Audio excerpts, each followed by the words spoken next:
Hello everyone, Darren here, and today we're going to be taking a look at the game Age of Darkness Final Stand. This game released into early access this month, and it's basically a They Are Billions clone, but with a few unique ideas thrown in there and a roadmap that gives me hopes that the game can fulfill the potential that They Are Billions sort of just abandoned. You're building humanity's last bastion against a demonic horde of nightmarish ghouls. By building and expanding the light, you can explore the map to gather the resources needed to build a powerful defense that can hold out against the darkness. Now, I know that terms like early access, roadmap, potential, these can get pretty tiring these days, but trust me when I say what's here is already great. It's very polished, doesn't feel like an early access game, and it's also pretty cheap, and dare I say, extremely difficult. But before we get into the action, this video is sponsored by Opera GX.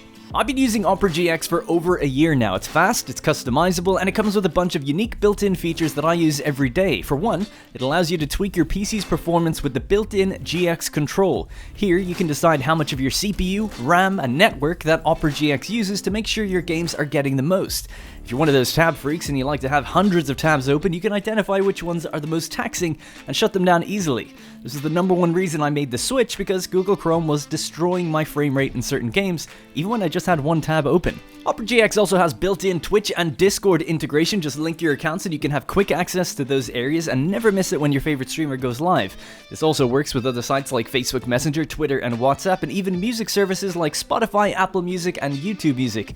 And if you're watching something, you can just pop it out in the video player for a picture-in-picture type experience, which is super handy if you've got limited screen space. Give Opera GX a try. It's really easy to do so, as you can use the quick import tool to grab all of your previous browser settings and bookmarks and just bring them straight over so there's no hassle.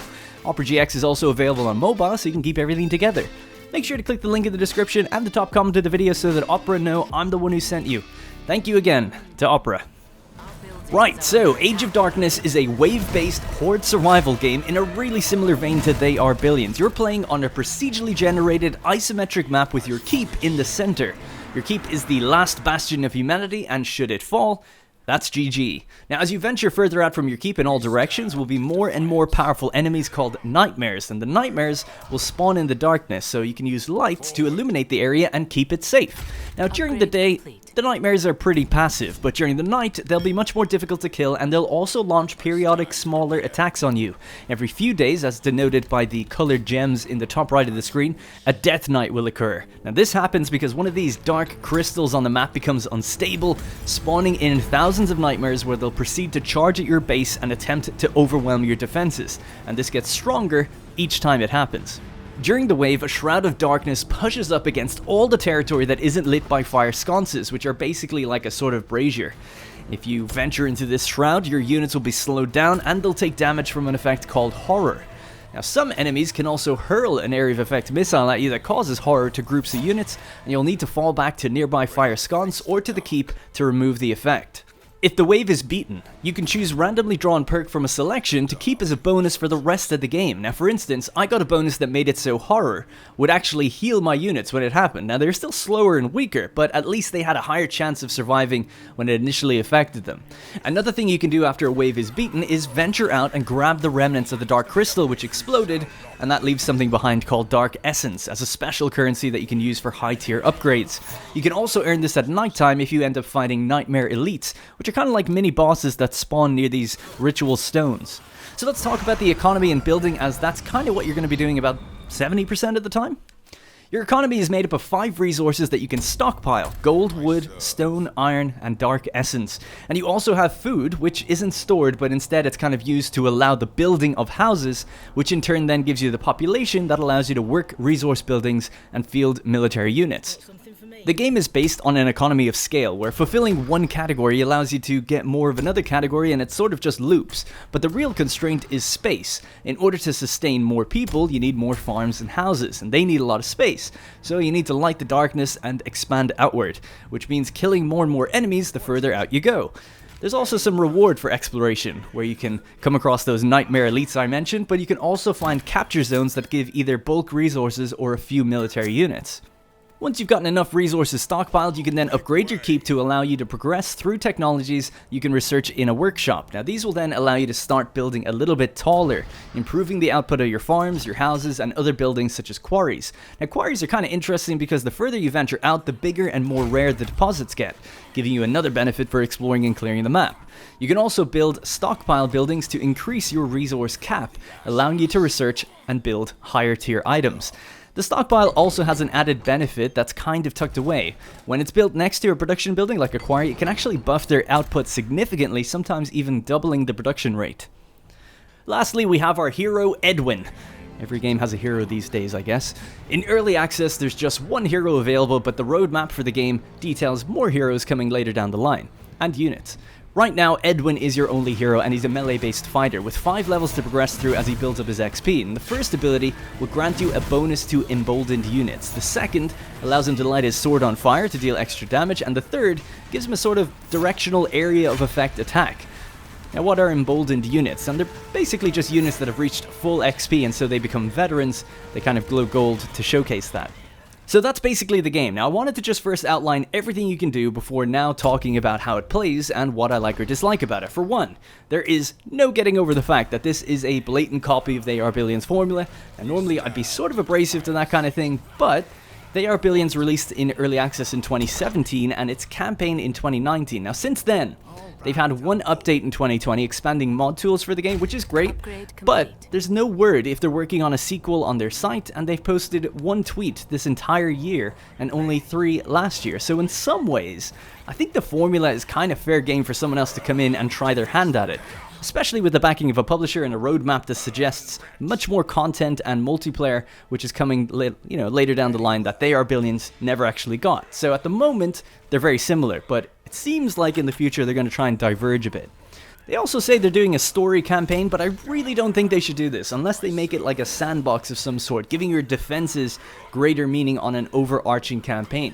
A linear campaign is a complete waste of time in this type of game, I feel. Let me know what you think though.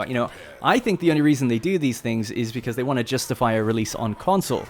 Let's talk about some of the best aspects of the game. For me, it's how fluid everything is. It runs very well, although I do have a pretty good PC now, but even so, some other games on my PC, especially indie or early access titles, will often struggle with optimization. You can find my hardware in the description of the video, by the way, if you're curious. The next thing that stood out to me was that the UI and the sound design comes across as very professional. It's smooth, buttons and UI are all animated, there's lots of options, full key binding support, custom difficulties to tailor your experience a bit, and there's great punchy noises to clicking things, and just a really well laid out UI with clear information present. I was never left wondering how to do anything. And these are just the sort of things you don't really think about when it's done right, so I just thought it was worth pointing out that there's no early access jank here with that kind of stuff. Now, I also quite like the aesthetic. It's got a very moody atmosphere and pretty good detail and animations on the buildings. You'll see little villagers running away from their workstations as nightmares approach, turning to look behind them, tripping over and that kind of thing. The landscapes look pretty good, though they could definitely do with a bit more variety, as it is sort of just the one biome. It would be nice to see like a winter map, maybe throw in a few extra mechanics in there to deal with heat, or something for an extra challenge. So, what's not so good? Well, the game is based on medieval style combat compared to They Are Billions' sort of steampunk sci-fi look and feel. And because of this focus on melee combat and archer combat, things just feel a little bit blobby. You sort of do an attack move and everyone just kind of blobs up at the gate to do their thing. There's no formations, like forming a line or a square, so it just naturally gets a little bit blobby, I think. Now ultimately this style of combat just isn't as satisfying as They Are Billions is gunning them down and then being worried about creating too much noise, so you use archers to be a bit more silent. There's definitely a lack of tension when you're just out exploring the map. If you have about 20 veteran swordsmen, it feels like you can kind of take on anything when you're kind of pushing out and exploring, but a bigger concern will be that swordsmen don't really do anything when you're actually being attacked. They kind of just sit behind the walls and wait for things to come through, so they're sort of like a last defense. Now you could send them out into the swarm to try and keep them at bay and push them away from the walls, and that way maybe your archers can fire on them for a little bit longer, but in my experience anyway, they just get killed really quickly when they're against an actual horde, because there's a lot of special enemy types that do big area of effect damage, so you'll find just entire regiments getting decimated if you send them actually out into the melee. Now, I'm not sure how to make them actually more useful, but I did think this game could maybe set itself apart from They Are Billions just a little bit by letting you put troops on the walls. For instance, archers have to go into towers. You're not allowed to put swordsmen in there. It's archer only. But if you could maybe put one swordsman on each grid of the wall, it'd be kind of cool to see them kind of, you know, stabbing down below at the enemies. That would give them a bit more of a purpose during the defense. I don't know, it's just an idea because the meta just seems to be avoid using them and just use pretty much all missiles, because that's kind of what you have to do. And walls are sort of just there just to buy you time and hold back the enemy for your archers to do the work. I mentioned special enemies, and there are a few, but I actually don't know any of their names, so I'm just going to use the names that, you know, are kind of like obvious to me. There's your standard crawlers, these slow-moving melee guys. Then there's these javelin throwers. There's armored great axes. There's four-legged spider-looking things that lob these area of effect horror damage things. Then there's some sort of wraith that explodes when you kill it, and a large ogre-like monster that smashes buildings. There's also various elites that you're going to be fighting throughout the map, and the variety is decent, but they're just not very recognizable. It actually took me multiple playthroughs to even notice that there were distinctions between them. You don't really fight any of them in a different way, except for maybe the biggest ones like the ogres. For them, you might need to actually keep back, focus fire with archers, and think about it that way. It'd be nice to have more varied units and enemies, like pikemen, good at holding back units and stabbing large creatures, crossbows, good against armored enemies specifically, that sort of thing, you know? You do have knights that act as sort of like tanks and crossbows basically, that do more damage, but I guess more of a counterplay might make defenses a bit more interesting. Which leads me to my next point. Walls can actually be indefinitely built on top of each other. So in They Are Billions, I think you could make only a double wall or maybe a triple, but in this you can use whatever you've got the material for, which in some ways is kind of liberating. You can fortify as much as you want. But I do think it's just tactically more interesting to have a sort of rule that says you can only do 1, 2, or 3 layers. You sort of have to find the best choke points that way, and you have to use your swordsmen or melee-based troops a lot more effectively then. There's also no real traps in the game, not that I could find, so there isn't like spike traps or anything like that. They were also pretty good in They Are Billions, you know, for slowing the enemy, and you can light walls on fire. That's kind of a similar thing, but there isn't much else in terms of defenses that you're doing other than just putting up walls and waiting for them to get through while you fire missiles. So I think that's kind of an issue. So the next thing is the Shroud Darkness / Mist thing. Now, as cool as it can look with the lightning and other effects all spewing out and the music blaring, it can get pretty atmospheric, but I do feel like it's sort of just there to prevent you from rendering the 2,000 enemies on screen. It seems like it's a performance saver rather than something you would intentionally design. Like, why would you hide the horde? You know, it's obviously the big draw of the game, and it definitely takes away from some of that wow factor when you zoom out and you see this liquid swarm of enemies moving towards you. Those enemies are being tracked behind the scenes for sure. I think they said their engine can handle up to 70,000, but the game is only ever rendering a couple hundred of the 3D models, it feels like. Now, I think as well, the collision is just a little bit too rigid on those models, as you'll see them sort of form up into these perfect grids, and I think they should be allowed to overlap a little bit, blob up a bit more against you, as it would just look visually much more exciting. Not to the extreme, where they're all moving through each other, but just a little bit more than it currently is. There's too much spacing. Your eye shouldn't really be able to see the grid in the horde. And that's kind of it for my video on Age of Darkness Final Stand. I think it's really good, even if it is just very samey to They Are Billions right now. But it's also quite cheap, and it's really good fun in its own right. You know, I think I'm more excited for its potential right now, just because it's got more of an active developer behind it, and that roadmap is quite tantalizing, especially with the addition of multiplayer. I think as a starting point for early access, though, I think they've done a great job, but I want them now to stop playing it so safe. You know the formula works, and start to innovate going forward. There's a lot you can do with this sort of game. You could have a push out and establish connections to other cities, build multiple cities and defend them, maybe even send caravans during the day and then patrols at night. You could have to escort and protect civilians, or build these large-scale traps that might take multiple days. These kind of things are all possible. It'd be quite interesting to see what you could do with a horde simulator.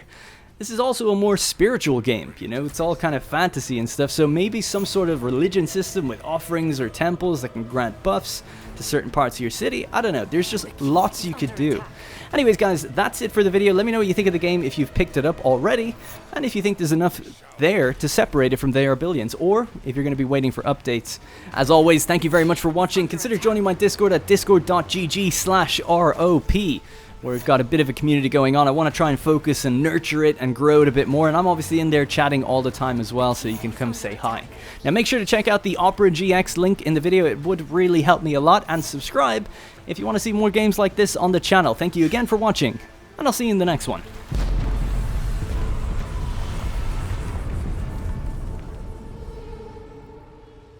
Hey guys, thank you very much for watching, and remember, if you want to support this series directly, you can click the join button to become a channel member. Doing so will get your name in the credits, as well as loyalty badges and emotes to use in the comments. If you don't see the join button, it means the video has been copyright claimed, but you can still join from the channel page on desktop. You can also link your account to our Discord to get a special role on there that will give you access to the Senate House and a few other perks.